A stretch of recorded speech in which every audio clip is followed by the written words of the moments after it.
एक गांव में 3 लड़के रहते थे, राम, श्याम और राजू। तीनों के पिता काफ़ी अमीर थे। तीनों का बचपन बहुत अच्छी तरह से गुजरा था। उनके माता पिता कभी भी उनकी कोई भी मांग को अनदेखा नहीं करते थे। राम के पिता सरपंच थे, श्याम के पिता एक कारोबारी थे और राजू के पिता एक किसान जमींदार थे। छोटी उम्र से ही उन सबको लाड़ प्यार से ऐसे बना दिया था कि ना तो उनको मेहनत का पता था और ना ही उनको समय की परवाह थी। अक्सर वो सारा दिन बस घूमते रहते थे, नशे और अन्य भोगविलास में डूबे रहते थे, जिससे उनके गांव वाले भी दुखी थे। सरपंच और बड़े लोगों के बच्चे होने के कारण उनकी कोई शिकायत कर पाने की हिम्मत नहीं कर पाता था, जिससे उनका मनोबल और बढ़ गया था। एक दिन उनके गांव में बहुत तेज बारिश हुई, जिससे सब लोगों को नुकसान हुआ, जिसमें इन तीनों के पिता भी थे। लेकिन इतना कुछ होने के बाद भी उनके बेटों का वही हाल था। वो बस घूमते रहते, नशा करते और भोग विलास करते रहते थे। ये देख माँ बाप काफ़ी चिंतित रहा करते थे।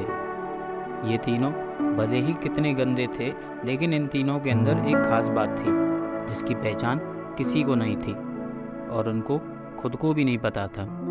राम एक बहुत अच्छा नेता प्रतिपक्ष था, क्योंकि उसके पिता के पास रहते हुए उसको इसका काफ़ी ज्ञान हो गया था, क्योंकि उसके पिता सरपंच थे। श्याम भी इस तरह से बिजनेस की समझ रखता था, क्योंकि उसके पिता एक कारोबारी थे। और राजू खेती का काम जानता था, क्योंकि उसके पिता जमींदार थे। पर अपनी गलत कामों की वजह से उन सब ने अपने इस टैलेंट पर ध्यान ही नहीं दिया, जो कि उनकी सबसे बड़ी कमजोरी थी। इस तरह से इनकी बदमाशियों को देखकर इनके पिता ने उन्हें सीख देने की सोची। तीनों पिताओं ने आपस में बात की और उसका एक हल निकाला। तीनों पिताओं ने अपना अपना काम अपने अपने बेटों को सौंप दिए, जिससे उनको समय की कदर का पता चले। तीनों के पिता ने एक वसीयत बनाई, जिसमें यह लिखा था कि 1 वर्ष के अंदर इन तीनों को 10 लाख रुपए कमा कर देने होंगे, जो बिना किसी गलत काम करके कमाए गए हों, और तीनों को अलग अलग स्थान पर रहना होगा। इन तीनों को 5-5 लाख रुपए भी दिए गए, ताकि उनको अपना काम स्टार्ट करने में दिक्कत ना हो।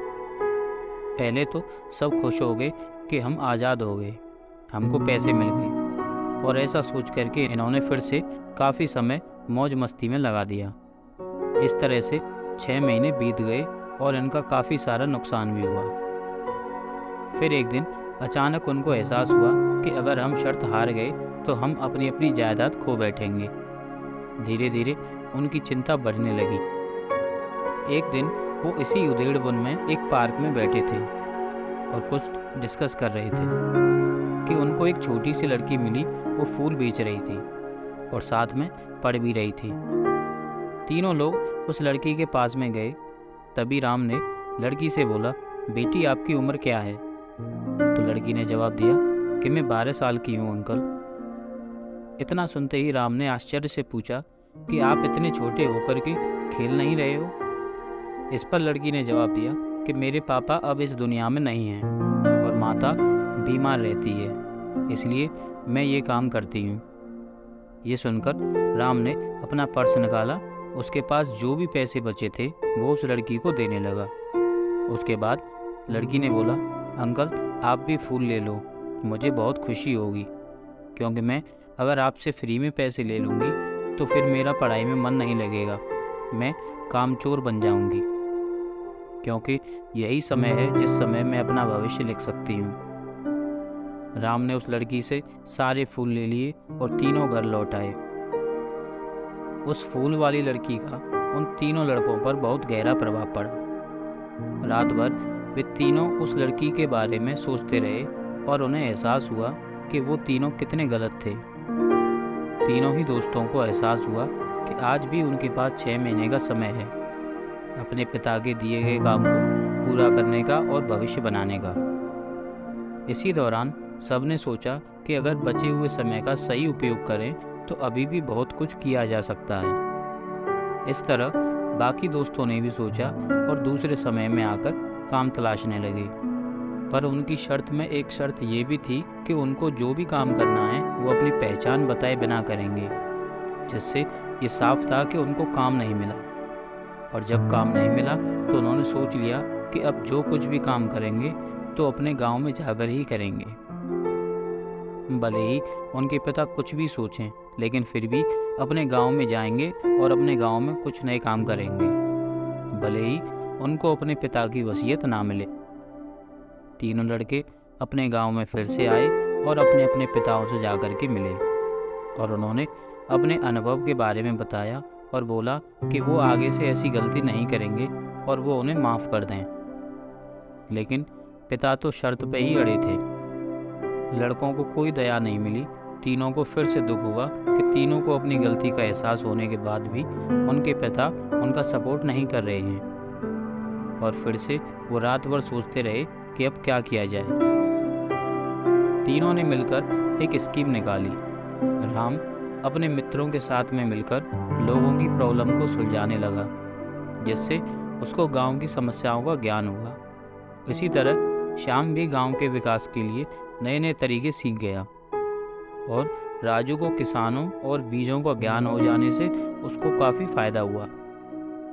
तीनों ने मिलकर अपने बाकी पैसों को सही ढंग से सही जगह लगाकर गांव को एक नया रूप दे दिया। उनकी कड़ी मेहनत से गांव के लोग क्या, दूसरे शहरों के लोग भी उनकी तारीफ करने लगे। उनका गांव तरक्की करने लगा। नई तकनीकों के कारण हर वर्ग के लोगों से उनका जुड़ाव होने लगा और समय आने के बाद उनके पिताओं ने भी उनको माफ़ कर दिया। इस तरह से दोस्तों उन तीनों को समय की कीमत का अंदाज़ा हुआ कि पहले वो कितना समय बर्बाद कर रहे थे, लेकिन जब से उनको समय की कीमत का अंदाज़ा हुआ तब से उन्होंने समय को बर्बाद नहीं किया और काम करके पैसा कमाया, नाम कमाया और ये सीखा कि ईमानदारी से ज़िंदगी कैसे जीते हैं। दोस्तों कुल मिलाकर कहने का मतलब यही है कि आप सभी समय को बर्बाद ना करें। अगर ये समय आपके हाथ से निकल गया तो कुछ नहीं कर सकते हैं। समय के पास इतना समय नहीं है कि वो आपको दोबारा समय दे। समय बर्बाद करने के हज़ारों तरीके हैं, लेकिन आप ऐसा कोई तरीका चुनिए जो आपकी ज़िंदगी बदल दे, इस समाज की ज़िंदगी बदल दे और इस देश का भविष्य बदल दे।